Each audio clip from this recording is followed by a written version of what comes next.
မတူအောင်သူများတွေက landscape တွေနဲ့ဆွဲတယ်အဲ့တော့သူများတွေမတူအောင်အကောင်လေးတွေပုံစံဆွဲဖို့စဉ်းစားရဖြစ်ပါတယ်သမီးကကြတော့အိမ်မှာပန်းဦးစင်နေချားချာသမီးကပန်းဆွဲစင်တော့လို့ဆွဲတာပါအားကကြတော့ဒီဟာကို pencil နဲ့ eraser နဲ့sharpener နဲ့သုံးပြီးတော့ sketch လုပ်ပုံစံဆွဲတာဖြစ်ပါတယ်သမီးကကျတော့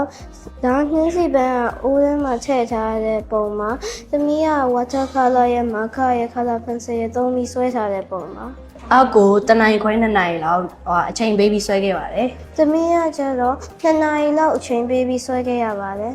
rating ကတော့8 out of 10ပေးပါ